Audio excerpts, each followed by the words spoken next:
So I think it was averaging the temperature was averaging between -8 and -16 at the top of the mountain, right? Now there was a small group of us South Africans going there, and we also didn't come very well prepared for the cold because Yeah. I had You're not compression prepared. Yeah. tights You on, don't compression experience it. top Yeah. on, and so we get there. It's snowing at the starting line. You can see all the other competitors are looking at us funny, like, why are they not layered Oh, up? Like, well, we're here now. And honestly, it was life changing because in that race, I learned that the body means nothing without the mind.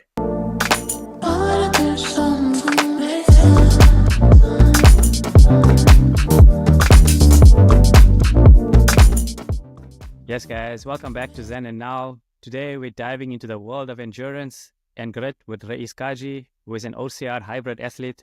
From conquering obstacles on the course to overcoming personal challenges, Raees will share how his journey through sport has empowered him to push boundaries and find inner strength. Join us as we uncover his mindset and the methods behind his pursuit of peak performance. Welcome to the show, Raees. Thanks so much, Kishen. Appreciate it. It's truly an honor and a privilege to be here. No, thank you for taking the time out to be on the show. I really appreciate it, and yeah, can't wait to get into the grit of it of endurance sport. I've always been interested in it, so to listen to somebody who's in it, it's going to be super exciting. I mean, it's an interesting story and a journey. If if you knew me when I was growing up, and my friends would tell you that as well, that the I was the anti-fitness. I avoided fitness like a plague, and now you Yeah. fast forward 15 years later, and they're like, "Who is this person?" So yeah, no, it's been a journey. It's an experience. Um, I want to say it is a bit of a mild addiction as well, but I definitely think a bit of a healthy one. Yeah, we'll take that addiction over the narcotic one any day or any other bad addiction. 100%, 100%. Yeah. So just take us back to where did it all begin for you? Why the journey into hybrid athlete? So I think firstly going back to my childhood, or I would say my younger years, I was this very uncomfortable individual. I wasn't comfortable in myself. I wasn't comfortable in my body.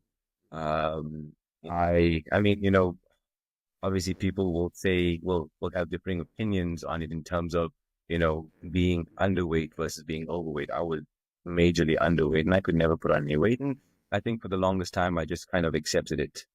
And going into my early 20s, it obviously continued. But I had suppressed it for many years. And one day, I think I was probably in my mid 20s, a friend of mine approached me and said, "Hey, there's this thing called the warrior race." And no, I don't do this fitness thing. I don't run. Yeah. I don't exercise. And he's like, no, no, no, it's fun. It's fun. It involves, it's outdoors. It involves mud and there's climbing and hanging. And it's like, okay, okay, it sounds interesting. So signed up to the gym. I had like probably 2 months to prepare for the race and get there on race day. And lo and behold, we weren't doing a 5K, we were doing a 10K. And and to add to that as well, it was a particularly hot day. It was we were running through midday, 33-degree heat in Oof. Johannesburg. It's dry, it's rough. Yeah. The race took us about 3 hours and 45 minutes. There were three of us competing, and when we completed that race, we were all destroyed. We were absolutely shattered. Uh-huh. And my two friends were just in a state. They were like, "Oh, this is the worst thing ever. We're never doing it again." Something in me clicked. I don't know what it was, but something in me was like, I'm never going to be this bad again in my life. I'm going to do this again and again, and I'm going to be better and better and better at it. Um, it also came at a I would say a bit of a challenging time in my life as well. My dad had contracted cancer, and I was doing a bit of self-reflection around my own health. My, Right. you take it takes these life events sometimes for you to Mm-hmm. reflect. And so I think that combined with, I don't know, whatever it was that switched in that race, that's what basically kicked off my journey. Right. Yeah, just those moments in life that spark something within us to change course. And like you said, for you, it was your dad's diagnosis of cancer. I hope he's okay now. Uh, If so, Unfortunately, he passed away after about a year and a half of contracting cancer, and I'm sorry. I'm sorry to hear it's, that. it's it was definitely a challenging time, and I must say that fitness was my support. Fitness was, and like I said, it came to me at such an interesting time because I had just started my fitness journey, but at the same time, I was also just starting my journey of healing, and the two just worked really well. Right. I was able to lean so much more into the fitness space and into channeling a lot of that pain um, into my workouts, into my runs, into feeling better about myself, about my body. Um, yeah, and just a little interesting point.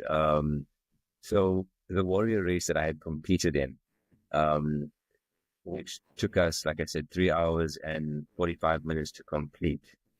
I had the opportunity exactly, I'm going to say 6 years later, 6 or 7 years later, to compete in the exact same race, in the exact same conditions, in the same venue.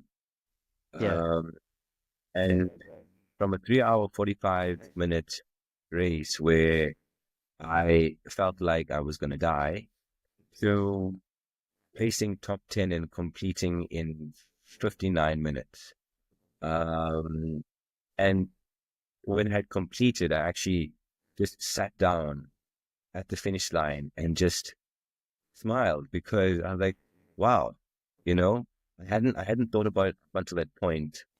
I have made all this progress, and Mm. it was amazing. Yeah, it's such an awe moment. I mean, I myself, an athlete, know that feeling. I can attest to that. Is like, you put in all this hard work and preparation, and when that moment hits you, like, what you've achieved, you just, it doesn't hit you at that moment in time, but just like just a few seconds later, you'll just be like, what has just happened? You know, all that hard work, all that perseverance, dedication, sacrifice that you put into the training, just getting yourself out there, uh, and to accomplish that goal, it's just an awe feeling. You've done something for yourself, uh, and also you dedicate all the hard work to whoever your coaches are, your people that support you. It's also for them, you know, because they also give you the strength to do what you do. End of the day, 100%, 100%. I think I had a lot of support. I would say more emotional support from my family in this time. I think my family at first thought I was a little bit crazy. Considering, you know, I think they all think we're considering crazy what I when we do these things. 100%. Considering what I was getting myself into because it was unheard of. The whole idea of obstacle course racing, especially in the small urban community that I came from, was something strange. Like, Unheard of, yeah. why are you doing this? What are you running from? Those are always the comments I got. But there was a lot of support, and it's it's been so it's been so rewarding. Yes, it's been challenging. Yes, it's required a lot of sacrifices, a lot of commitment. I mean, to say the least, my social life has taken a huge hit. But in Is saying it for that, the better or is it for the better? Definitely. or would you say, I would say, I personally, I would say it's for the better because right, it's it's cleaned up my habits a lot. right? It has um it it's also maybe cleaned up my friendship pool a lot as well. You know, You friend think it weeded and out a lot of the stuff that 100%, didn't need to be there, right? 100%, 100%. Not everyone understands it. Not everyone Hmm. understands why you want to do this, or the level of commitment that you need to do it, or the fact that you need to be in bed at a certain time, or the fact that you're going to prioritize having to wake up at 5 o'clock on a Saturday morning, instead of going out late on a Friday night, Friday evening, where, yeah. where you're going to have to, prioritize um, a little bit more time on that workout rather than, catching up or, Mm. going out for something. Those sacrifices had to be made. And again, definitely no regrets on that side.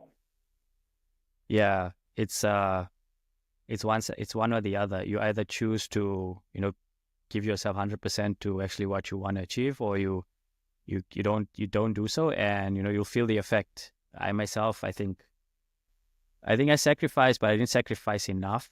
When when it came time to, like, there was a point in my life when I was like, I don't think I was, I was think I was getting tired of the weekends. Saturday, Sunday, you're Yeah. completely busy. Like, I think ever since I was a child, and it was always sport, school. Weekends were busy with competition. Saturday, Sunday, I used to play. I'll give you a story. I used to play soccer and cricket, so both, sports, winter and summer. Swimming as well. So summertime, you'll be busy with cricket in the morning. I'll play two games, so it'll be for your state or for your area in the morning, and then afternoon was club cricket, and then Sunday you play Sunday league. So there's no time to rest ever. You're just continuously going. I think Mondays was the only day I did take a little bit of rest, but Tuesday to Sunday it was full on. And I think towards when I got older, I wanted to experience a more social life.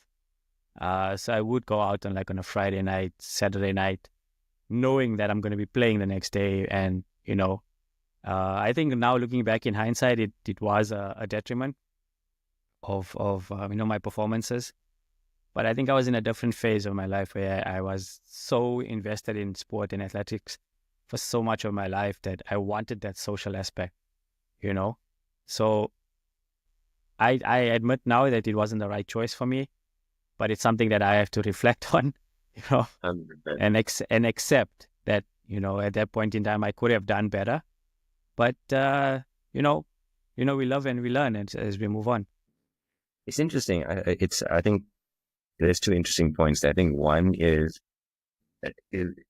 how you had structured your life when you were younger versus, how it phased and where you are now. And I think mine was the complete reverse. I was going out more when I was younger, and I actually laughed a little when you said the Tuesday to Sunday, because that's currently my current schedule. Like, Monday is a rest day, and Tuesday to Sunday is just work for it. Yeah. And then the other point in terms of reflection is that there's no regrets. It's all Mm. lesson. You've learned, we've learned from it. I've I've been asked the question before, if you could go back and if you could change anything, or if you could start your fitness journey a lot younger or a lot sooner, would you?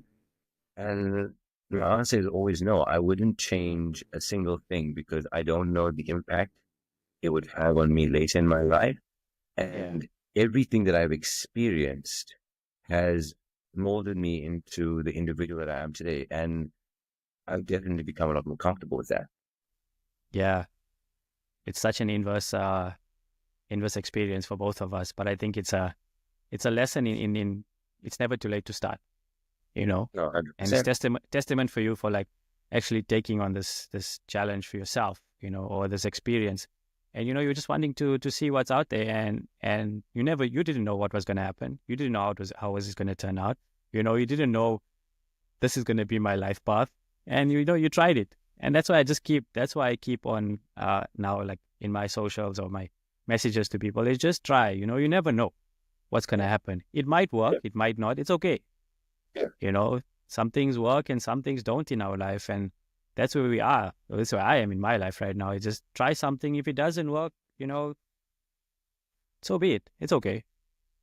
No, exactly that point. And I think that's the message I also try and relay onto friends, family, whoever I have the opportunity to speak to about fitness. People always ask the question, how did you get into it? How did you become so consistent? How did you become so dedicated, so motivated? That I found my niche. I found what works for me. But what works for me isn't necessarily going to work for you. So I can't 100%. enforce it on you. But that shouldn't stop you from trying. There are Yes. a million disciplines out there. So don't limit yourself. I think like a great example is they have in South Africa, they have this thing called the Arnold Multisports event. So Oh, it's right. I heard about hosted that. once a year, and it's actually quite an amazing thing where it's, when you think Arnold, you think, okay, it's powerlifting or it's bodybuilding, right? But here you go to this expo and you see 60, 70 different disciplines of sports, everything from chess to fencing, to martial arts, to breakdancing. It's absolutely amazing. And I think it's a Oh, wow. testament to the fact that don't limit yourself because there's so much out there. Yeah, 100%. It's our Arnold, he has that, that, Yeah. always, but he's like super dope. I mean, we see him downtown. He's here in Toronto sometimes Really? riding his That's bike. Yeah. amazing. Yeah, he's spotted here in downtown Toronto. I think he has a place here. He comes down sometimes. Summertime he's here, cycling around the Yeah. city, and Yeah. yeah, he's a super chill guy. He's like, he's one of those big bears, you can just go up to and say, hey, how's it doing? And he's like, I'm doing okay. It's Sorry so if I sorry cool. if I butchered that. That's so cool.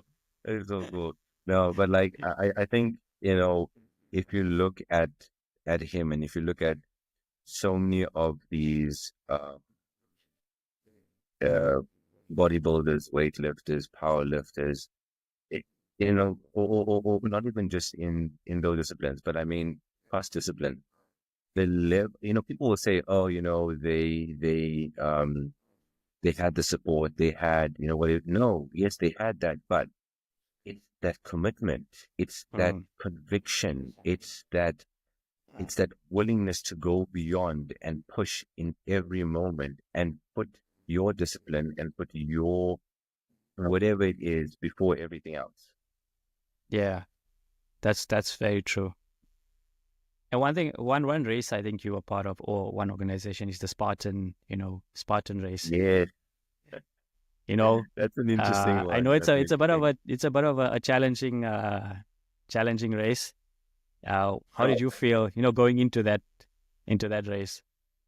I know So I think you were an ambassador as well, right, for Spartan I at was, one I point. was, I was very fortunate to be. Oh, this was another interesting story. So, um, this was in 2018. So, Spartan had come to South Africa for the first time in 2018, and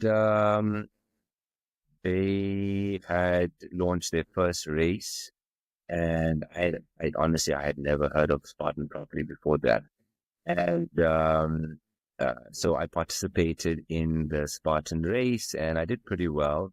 I I did so well that I had qualified for the Africa Middle East champs in Oh, wow, that's amazing. Dubai. And at the same time as well, they had opened up applications for ambassadors. And it was what's funny though was that up until that point, I'd never had Instagram. I refused. I absolutely refused to have an Instagram account. But a requirement for being an ambassador was like, no, you have to have an Instagram account. You have to be posting regularly, and you Ah, have to have okay. whole persona, and I'm like, okay, fine, now I have to go and create an account and everything. And so doing all of that, eventually became an ambassador, and it was I think that's also what kept me in the community, because I think I'd only been doing obstacle course racing for about 5 years prior to that day, and that helped me kind of latch on to that OCR community, because it probably is one of the best communities or fitness communities I've encountered in South Africa. And yes. Sorry, for those who aren't like familiar with OCR and Spartan, you just give us just a short Sure. explanation of what OCR is, or who the So, community so, who the um, community is. OCR, or, obstacle course racing, is, if I were to break it down very simply, it's basically taking you as an adult back to your childhood. And it's making you do the things that you did growing up, which was running Right. outside a lot, hanging on things, climbing over things, Monkey bars uh, and monkey bars, rolling through the mud, carrying things. Now you're doing it excessively over long distances. So I think what attracted me to OCR is the fact it's all outdoors. So they would find the most amazing locations for to host these races, and mountainous area with rivers. So right. you running up and down mountains, you crossing rivers, you crawling through things. It's a lot of grip. So, or I mean, there's different types of obstacle course races. In South Africa, we've got a few of them. I would say Spartan is quite standardized across the world. You've got the Okay. different categories. You've got kind of like the 5K, the 10K, the 21K, and then you have the ultra distance as well, which is basically 50 plus Ks. And each distance, each category has a certain number of obstacles. So ranging Right. from 15 obstacles all the way up to 30 obstacles. And obviously, the higher you go, the more distance you're covering, the more difficult obstacles are there as well. And um, uh, what's amazing about a lot of these brands is that it's not just specific to a region, to a country, but competing in those races can then allow you to qualify for regional championships, world championships. In fact, I mean, there's and that's also formed part of my experience, and why I've been so thankful and for getting into OCR is that it Right. actually allowed me to participate in two world championships. So after I had competed in Dubai in early 2019, I had placed well. I had placed top 10 in my age group in Wow. the 21K in the Beast Challenge. That was that was a Du- challenging race. That was 21Ks through the desert. Now, yeah, I was just gonna say Dubai in try. itself, it's such a the weather itself such a daunting task. Can you imagine like carrying all of this and going through that heat? Yes, yes, geez, It guy, was well done. it it truly was I would say a test of your mental fortitude. Besides the body can handle the pain. You Yeah. can shut down the pain, but the mind is always the first to give up. And it was truly a challenge, right? And I thought, great, you know what? I've done this race. It's amazing. I had this amazing international experience of being able to kind of compete on the international stage. And then I get a communication from Spartan saying, congratulations, you have qualified for the World Championships, which were going to take place in September 2019 in Lake Tahoe in the US. And Were you wow, expecting it, okay. or I was was it not like a expecting it. No, total not at surprise? all. Not at all. That came as a complete surprise. And I was like, well, you know what? Come hell or high water, I need to get myself there. Let's go. Yeah, Um, Big borrow, save up, make a plan, get go yourself fund over me. there. Exactly. It was so I managed to get myself there, and I think firstly, I was, because just before this podcast, I was thinking about what was that one event that that changed it for me. Challenged you. One event that challenged me to the point where I had this mindset shift, right? And that was definitely it. It Right. was the 2019 World Champs in Lake Tahoe, because um, we rock up at Squaw Valley, Lake Tahoe, and beautiful setting. It's in this, I think one of the Winter Olympics were hosted there, 1990 something Winter Olympics hosted there. It's a ski resort, beautiful setup. And this was in September, so this should be the end of winter. But we arrived, and they are having this sudden snowstorm, and the race was supposed to take place early Saturday. The conditions were so bad that they had to move the race, our start time, out by 2 hours because they couldn't get emergency helicopters onto the mountain. Yeah. So I think it was averaging, the temperature was averaging between -8 and -16 at the top of the mountain. Right now, there was a small group of us South Africans going there, and we also didn't come very well prepared for the cold because Yeah. I had the You're not compression prepared. Yeah. tights You on, don't compression experience it. top Yeah. on, and so we get there. It's snowing at the starting line. You can see all the other competitors are looking at us funny, like, why are they not layered Oh, up? We're like, well, we're here now. And honestly, it was life changing because in that race, I learned that the body means nothing without the mind. don't go anywhere. We'll be right back after this short break. The mind is Right. what drove me and what kept me alive and focused and literally smiling through the entire race. I mean, I even remember there was a point where one of the obstacles in the race was we had to swim through a frozen lake. Now, Spartan did get a little bit of backlash on that because of the safety concerns around it. Right. And I remember running up to the point where we had to start the swim, and I could see people sitting there, and they were in tears, and they were psyching Yeah. themselves up because they just couldn't get themselves to do it. That was a disqualification obstacle. So if you didn't complete it, you were disqualified from the race. Okay. And it was quite early. Well, I would say it was probably in the first third of the race.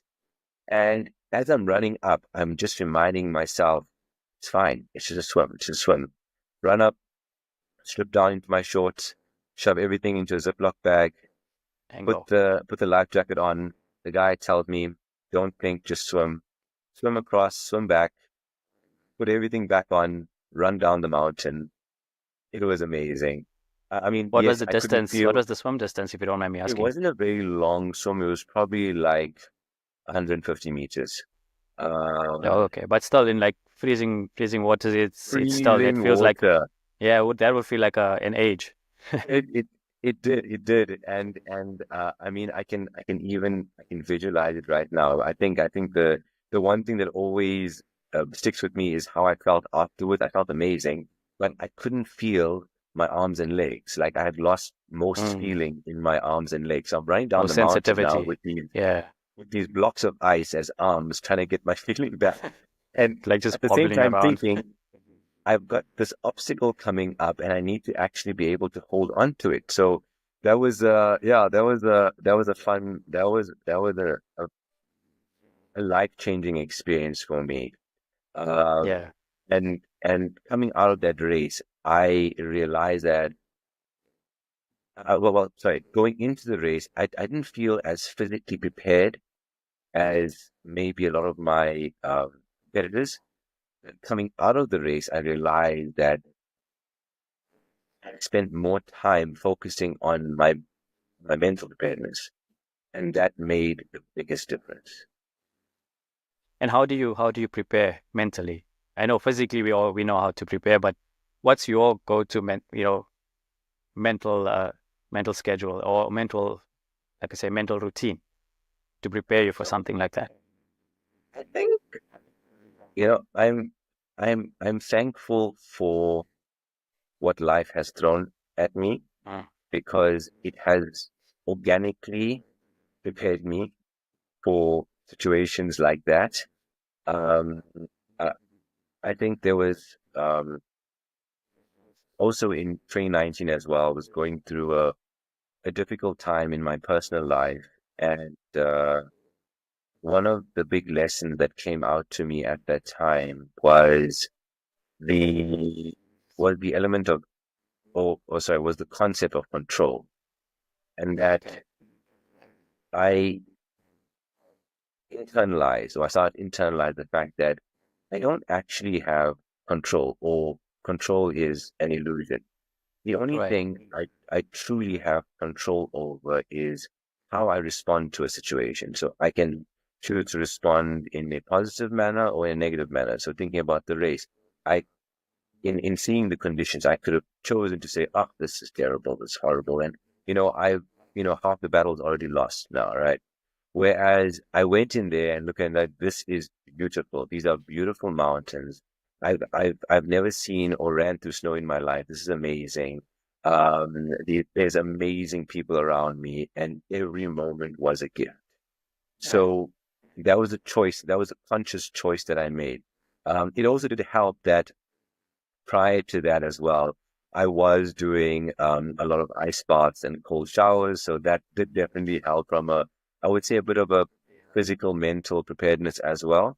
Yeah. And uh, I I would say I have a little bit of a breathing routine as well in terms of in terms of centering myself, a little bit of Okay. mindfulness. But putting that aside, I think that in general, just trying to have a little bit more of a positive outlook on everything has helped me work through some of the most challenging situations in my life. Yeah. I'll give you a story on actually mindset. So we were very young, and we used to only just train when we were swimming, and we would just train in 25-meter pools. Um, we were invited to swim in Florida, and they had a 50-meter pool. So none of us have actually seen this size of pool before, ever. We get to Florida, and we look at the size of this, and like, mm-mm. That, like you said, we weren't mentally prepared for what were we going to see or what we were going to experience. And this is my experience. I was like, nope, I'm not doing this. I was afraid because there's something within me that was like just too afraid to actually, take that step and challenge myself to go in and swim a 50-meter, because we've always just, we've seen what we've seen, and we've experienced just the short length of swimming up and down. But when you see the enormity or the size of the pool, it's just a visual thing. You've swam 50 meters your whole life, right? You've swam it up and down. It's the same thing. Yeah. It's just your perception and mindset or of the visual, obstacle that's in front of you that puts doubt in your mind. But you've done it several hundred times before, no problem. But because of the enormity of something that's foreign to you, I was like, okay, no, I can't do this. I like, I wouldn't say chickened out because chickens are quite fierce. I won't use that analogy anymore. Yeah, no, I backed out. I was like, no, I ain't doing this. I'm going to be just sitting on the sidelines. Whoever wants to go swim can go swim. And I think looking back at it, I was like, one thing I should have done was just try. I should have tried it, and, but, like you said, you know, it's all about mindset. It's all about how we see things in retrospect of what we've experienced before in life. Because it's probably the same thing. It's just a new way of doing it. That's it. And that's where I think people are actually like afraid to jump into the next phase or jump into that new task or new challenge or new experience that they want to do. It's just about, because if you think about mindset, we've from childhood, for instance, since we're born, we've always been challenged. We've been challenged to sit up, keep our head up, crawl, walk, talk, you know, make friends, whatever it is. So since birth, I mean, we've been challenging ourselves. And when you're a kid, you don't really think about it. You just like you said, you jump the monkey bars, you climb it, fall Yeah. down, you go up again, go up the slide, you burn on the steel. We used to go down the steel slides. You burn Yeah. Yeah. yourself, you go back up, and there was no thought because it was fearless. We were fearless at tender age. And then when you go through life and you start to like grow as an adult as an adult and you face like a little bit more challenging experiences that you have to do by yourself, that's when you're like, okay, I need to like, just take it in a bit and like, should I, shouldn't I? Because then cognitively now you're starting to like think about repercussions and do I want to go and hurt myself? No, so you take a step back, you know, and I think that's where like we need to like have that fearless mentality going, throughout our lives, which would be awesome. It's not always the norm, but I think we should have that form of mindset. It's so interesting because fear is learned behavior. I think like you said, we're born naturally fearless. A child doesn't think first; they act first, and then they think, "Oh, I've done that." Whereas as an adult, we are taught to think before you do Yeah, something. Um, think before you jump or think before you act or respond. And yeah, I mean, it has its place in society and in being a functioning adult.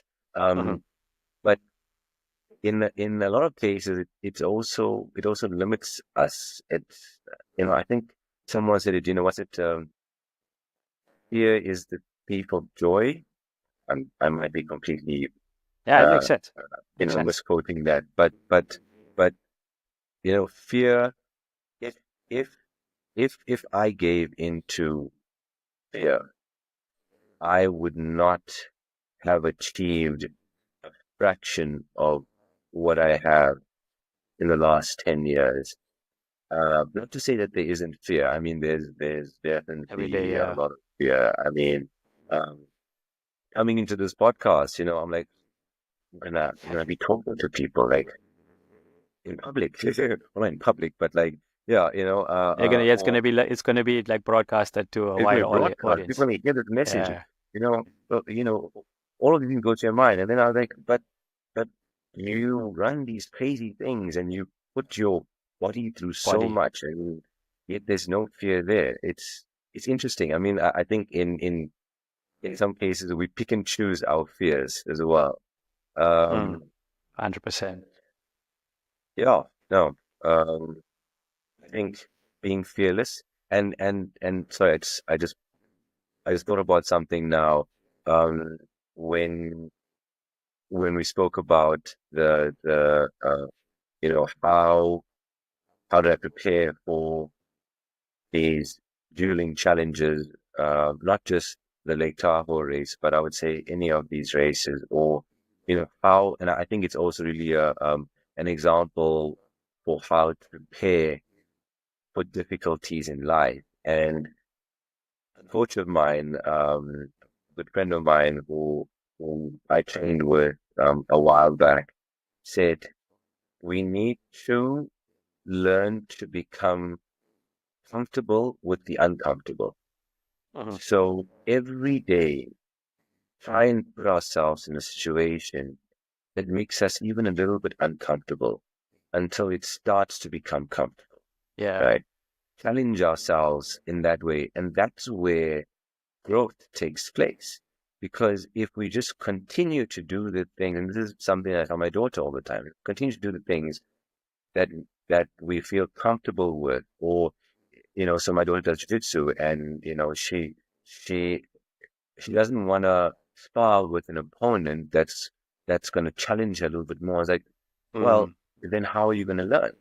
See, yeah. yes, it's going to be tough, but through that difficulty is where There's a you lesson find there. your true self, and Yeah. and where the lessons are learned.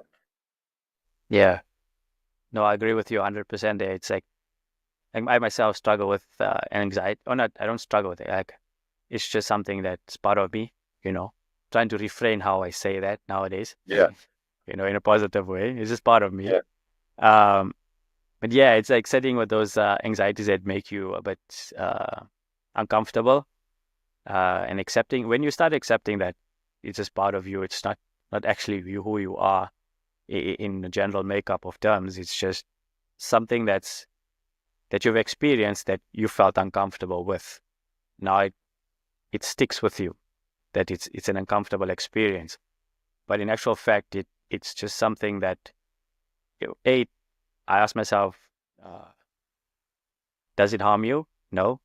Is it physically gonna impact your life or mentally? Maybe not. Or you know, is it something that I can accept and just acknowledge it, acknowledge the fact that it exists in my mind or in my body, and do something about it. I choose always to do something about it, whether it be just accepting it, writing it down, journaling, whatever it is, burning it, whatever.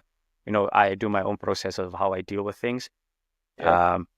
It makes me acknowledge the fact that, okay, it is part of me. It's never gonna go away forever, but it's something that's there that I can always look back on and say, hey, I've gotten through stages of life, with all these challenges, and I'm still here. I'm still able to um, give myself 100%, not just for myself, but also to my family, which is my wife, and everybody around me who I interact with on a daily basis. Isn't it amazing feeling to be able to look back and reflect and say, I'm still here. I'm Oh still yeah. standing. I'm more than just a functioning human being. I'm a contributing member of society. I've achieved so much. It's like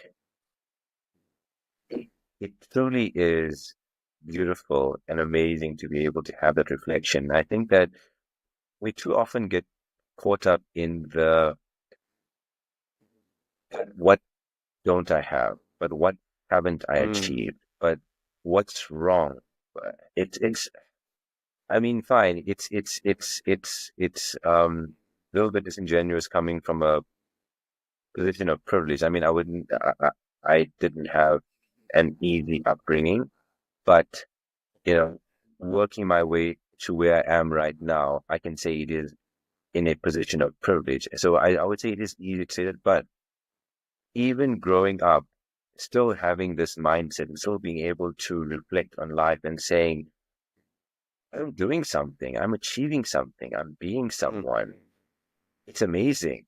I'm thankful for it. I'm thankful for each and every moment, um, each and every challenge, each and every upset, because it's just helping me grow. yeah. No, I agree with you there. And it's not selfish in a way. Like most of our most of our thought process is like, oh, if I'm doing something for myself, I'm being selfish. I should be giving back. But it's not about that. You have to give 100% to yourself to be able to give back that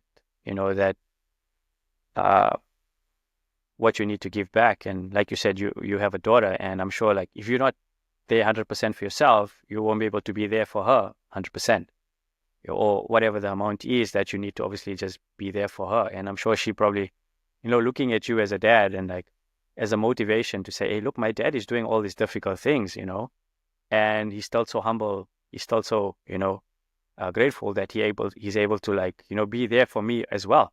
So we like sponges as kids, we sponges. We always looking at what our counterparts are doing, or our families, or our whoever we interact with. We've always taken on those experiences, and sometimes, yeah, we think it's our experiences, but it's not. Mm. That's where I think we need to shift the mindset to say that no, whatever I've experienced, that's not my experience.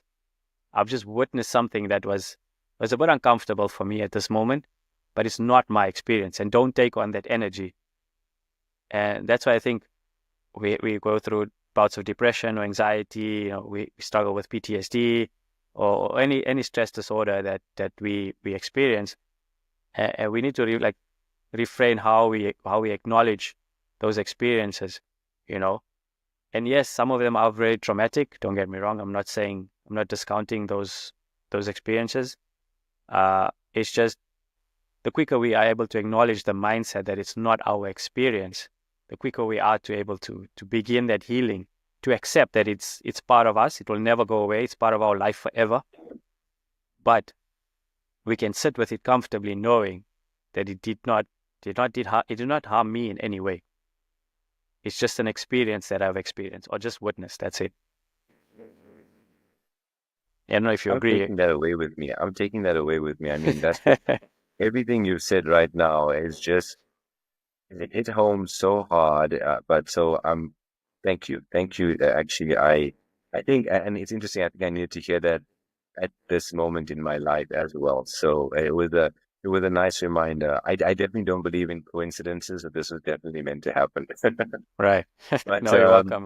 it was an interesting point you made there, just around around my daughter and you know what she's observed and the observed behavior, and um, it's also one of the primary reasons why I continue to push myself, why I continue to try and improve myself, because I want to always be that example for her to show her that nothing is impossible. Nothing is unachievable. Yes, it might take a long time. Yes, it might take hours, grueling hours of hard work, but if you just focus on being a little bit better each day, just incremental changes, Hmm.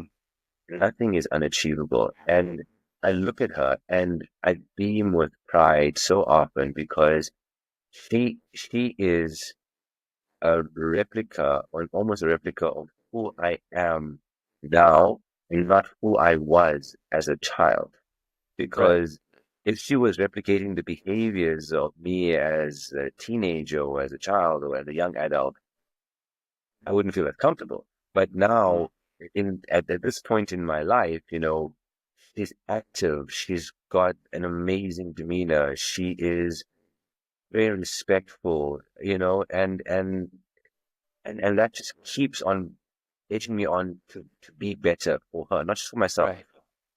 Yeah. Oh, that's amazing. And I think you're doing a wonderful job, like just portraying that or projecting that, that life. And she's just gonna stay, it's gonna give her a good steady life going forward in relationships, everything, and in her workplace or her education, anything. She's just gonna give 100% to it, and she I think she'll be okay. I know she'll be okay.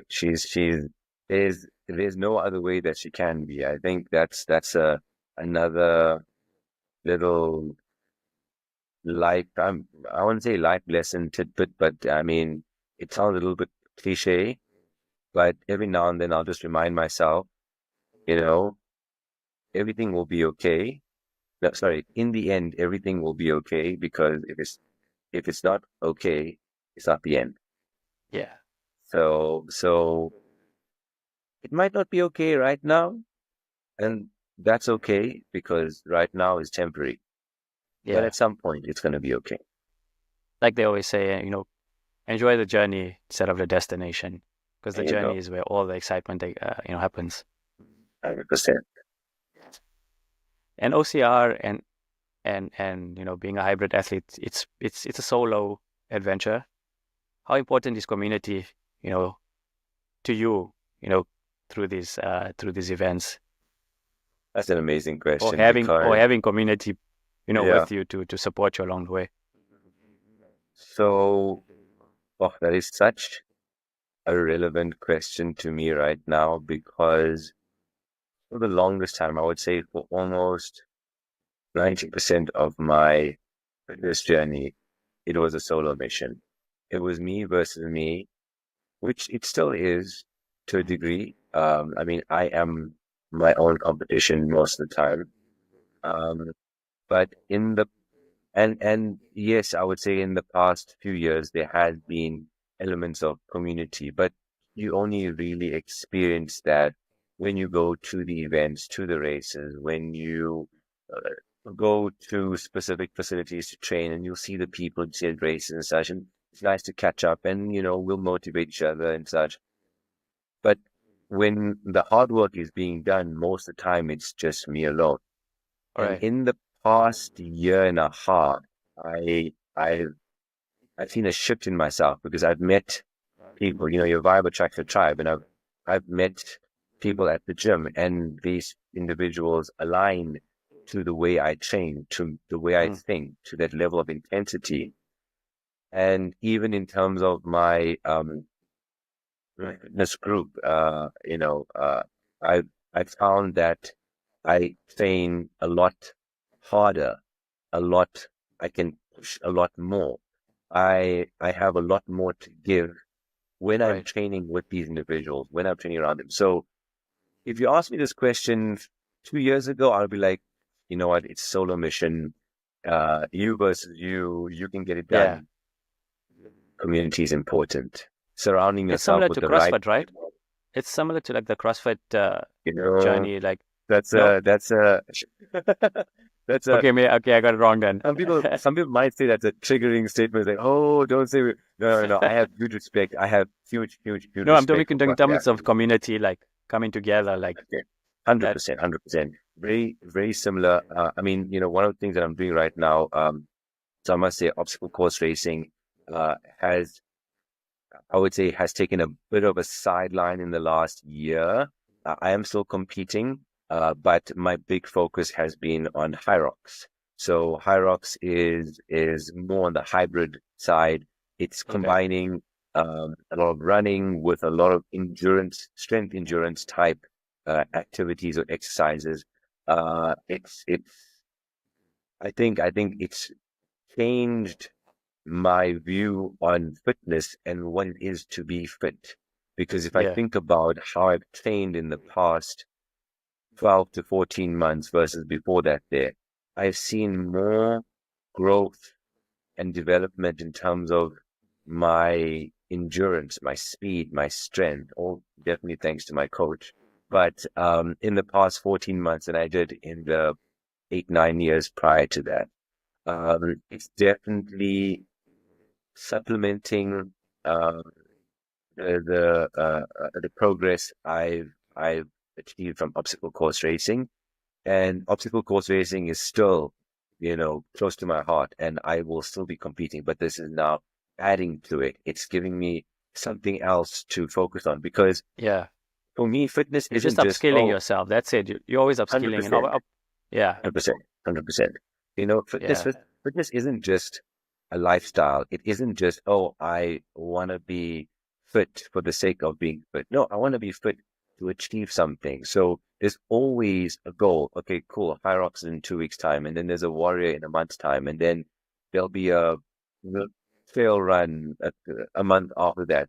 Working towards something, working towards a goal, and not just for Yeah. the sake of it. Yeah. Idle minds are dangerous minds. So if you have something to focus on, it keeps you like you said, focus. It keeps you project on that path of I need to. This is what I need to do. I'm not saying you have to be like gung ho and like always have something on your brain to Yeah. focus on. It has to rest as well, just like any part of our facets of life. We need time to rest, but it's good to have those those milestones to look forward to and keep you mentally sane, basically. Yeah, yeah. I mentally sane. I think some people might challenge that comment and saying, maybe some of the things that we do might challenge my sanity, but I think I find so much peace in it. I find Mm. so much. Yeah, I think honestly, peace is the only way to describe it. Yeah, Have and it's okay. have I mean, those. Yeah, everybody's inner peace is different. Like inner yeah, peace for some people could just be just sitting there and doing nothing. That's okay. And somebody's inner peace would be, like you said, running up a mountain and or swimming in freezing water. That's their inner peace. yeah, Everyone has their own way of having or dealing with things, and I think that's where we individual, like as humans, like uh we're so expendable in a way that we so like we're like colors of our Skittles or Jelly Tots. yeah, You like the ones that you like, and you leave the rest. You know, You like the pink one? Okay, I'll just have the pink ones today. Or I don't like the black one today. It's okay, you know. And that's how it is. Like when we, in terms of like inner peace, when I talk about that, it's like it's different strokes for or different colors for different people. 100%. Inner peace. Sorry, whenever I hear inner peace, I always think of my daughters and my favorite animation, Kung Fu Panda, Oh, and nice. search- his search for inner peace, and what's always stood out for me, and funny enough, one of the life lessons that I have actually taken from that movie is that there is no secret ingredient. You know, it's all within you. You know, it's you are your secret ingredient. So, and that's something that I try to remind my daughter of every day, that, you know, there doesn't have to be something special. You know, you don't have to, it doesn't have to be, you don't have to be the fastest person, or you don't have to be the strongest person. Like, you just have to be you. And Yeah, you are the best version of you that can ever be. yeah. I watch those. I love watching those sprinting documentaries on Netflix or wherever, and all the perseverance and dedication that they put towards their craft, or any sports documentary I love watching. I recently watched the sprinting one where the US went up against the Jamaican sprinters, and the contrast in mindset of the US just need to be robust. They need to be number one 24/7. That's the Yeah. pressure that they under, as a country and as a society as well. And I look at the Jamaicans and they're like kind of like a little bit laid back, but they also have that drive to be number one. So there's, like you said, your daughter will be like, it's just different ways of how we look at how we can excel as people. You can be the robust type or you can be the calm type, but your goal is still the same. The dream is still the same. It is to be number one. And I like you mean, said, you're gonna, we all do it differently. Like it's taken me 40 years to realize who I am. And yeah, some people it might take longer, and that's okay. We just need to be patient and kind with ourselves. I mean, you say it's taken you 40 years to realize who you are, but you're still on the journey, right? You're Oh still yeah, yeah, for sure, discovering for yourself. sure, We're all still for sure. discovering ourselves. There's no end to this, you know, No, which is no. amazing, because it's you know, as I said, it's about enjoying the journey. So whether it's the journey of life, or the journey of fitness, or the journey of being a parent, or the journey of whatever, it's all a beautiful journey. Yeah. Any injuries that have caused you like to doubt yourself, or was there community there to help you through those Oh times? wow. So my you know, it's funny because um when people tell you, oh, you know what, get fit, because Hmm. getting fit, you'll be healthy, you'll be strong, and, you know, all of these things, not realizing, you know, you start getting fit, and suddenly your medical bills are skyrocketing. Like, what's happening here? I You know, agree. my I agree. my medical care. You know, in South Africa, we have we need to use private medical, you know, private Yes, yes. healthcare to get decent healthcare in South Africa. And yeah, you know, I've become very close with them, because I would say Yeah, in they the become your last family. they become my family. In the last 5 to 6 years, I've picked up a lot of injuries.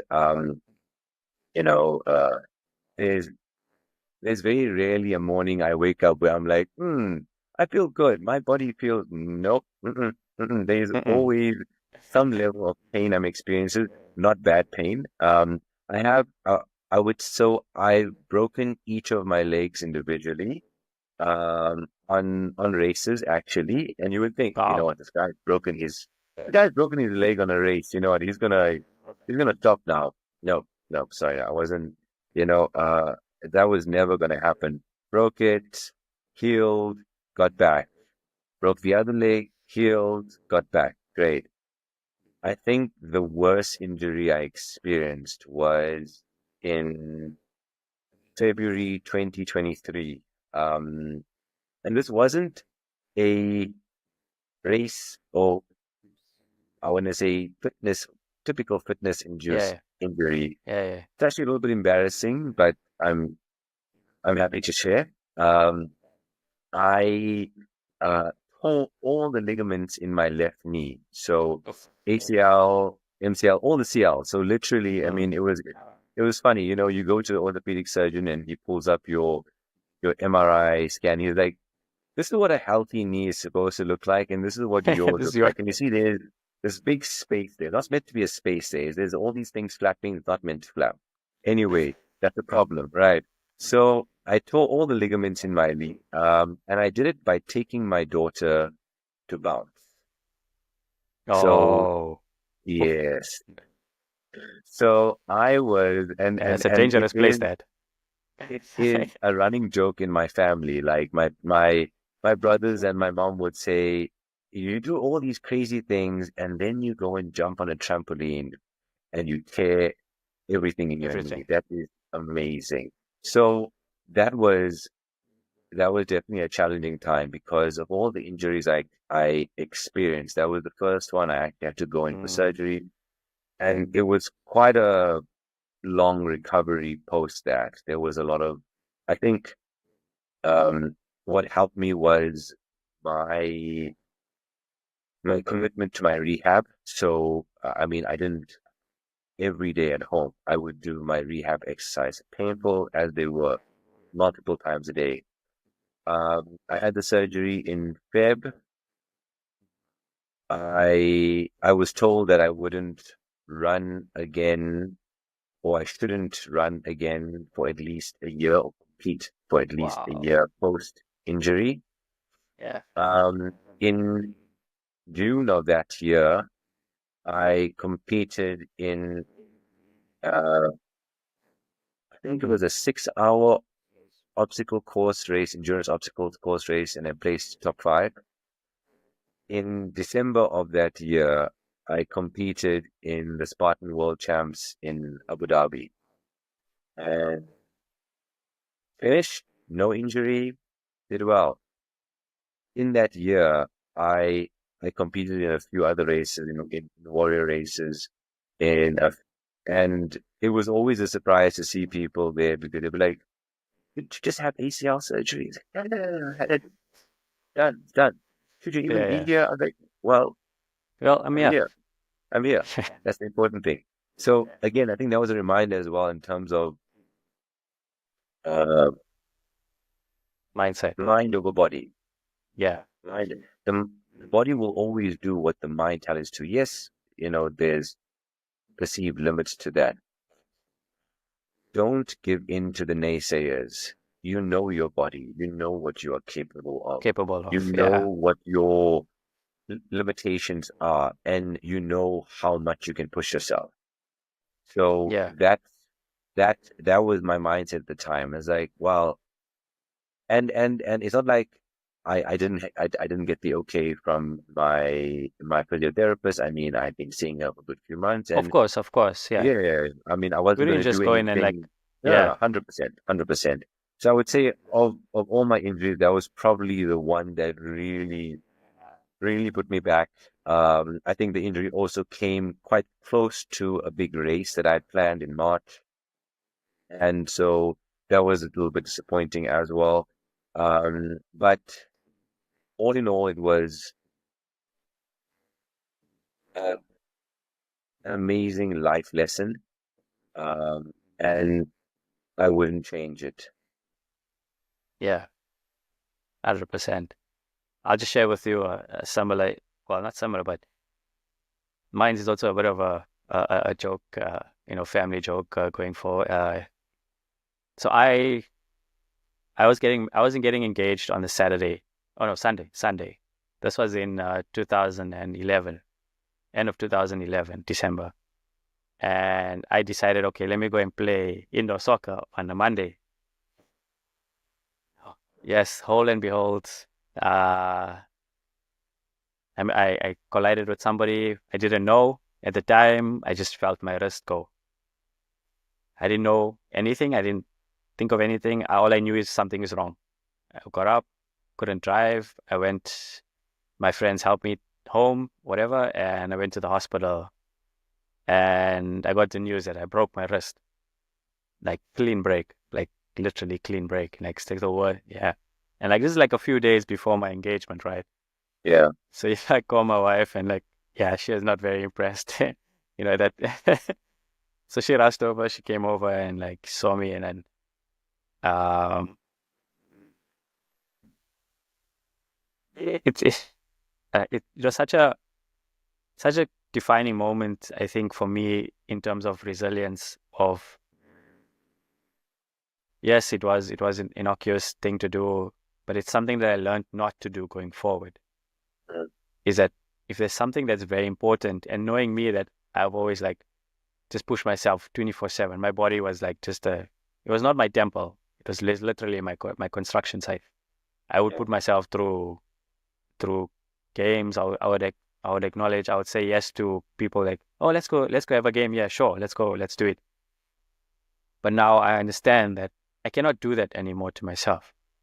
And that was like the moment where I realized, okay, there's certain things that are more important than just having that experience, because there's something else that's bigger and greater than you. But the resilience came after, like you said, after the surgeries and everything, is rehab.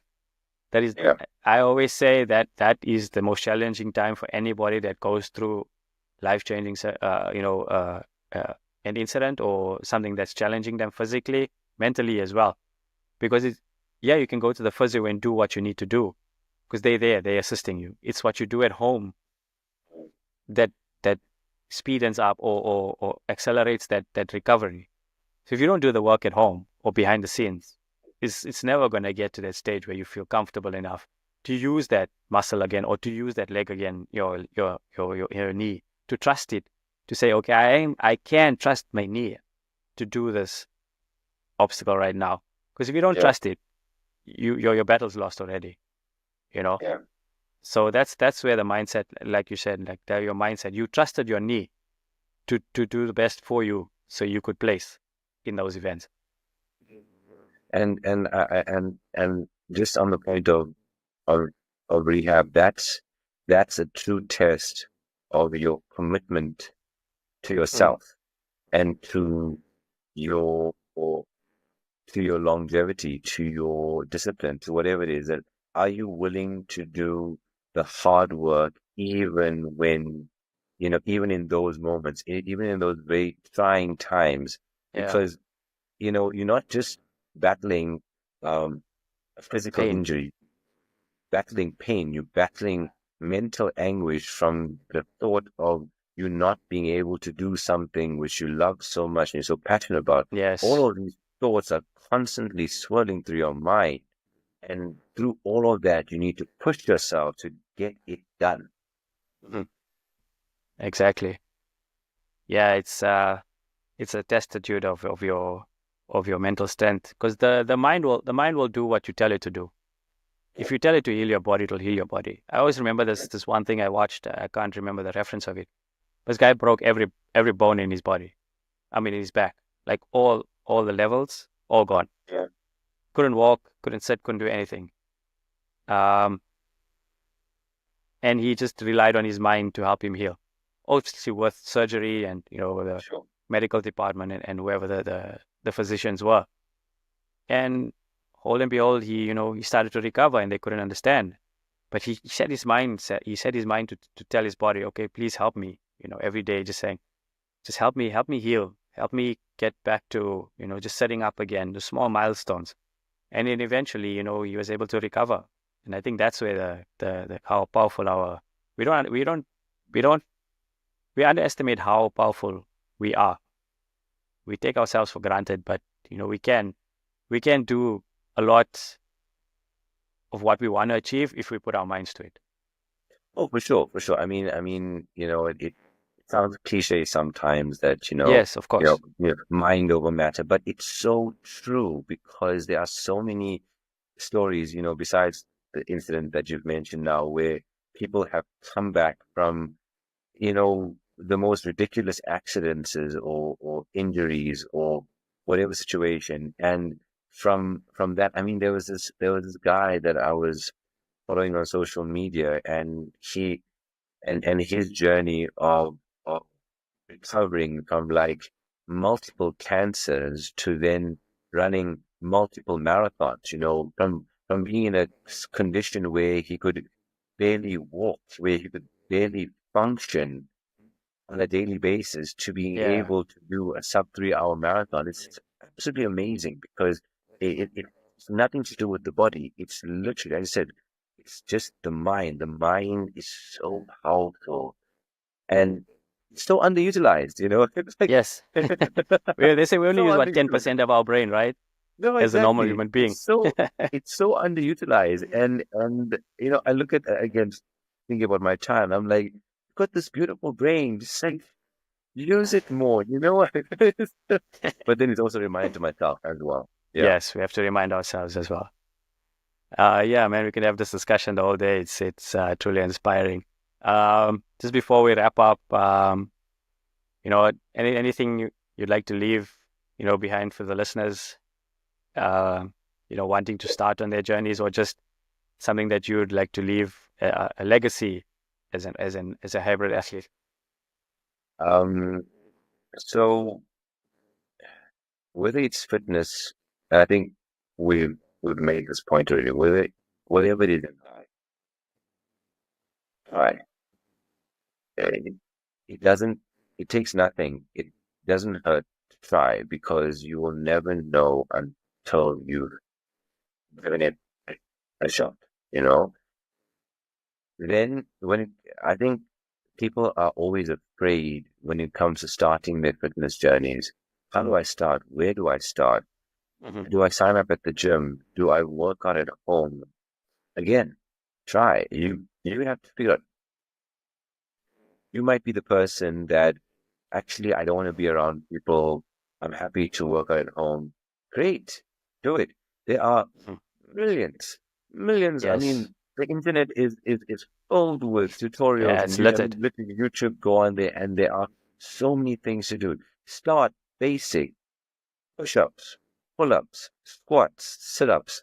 It's very basic, right? Yeah. Okay, I don't want to work out alone. I want to be in a community. Great. Go to the gym. Don't sign up though. Just go. Like, walk around the gym.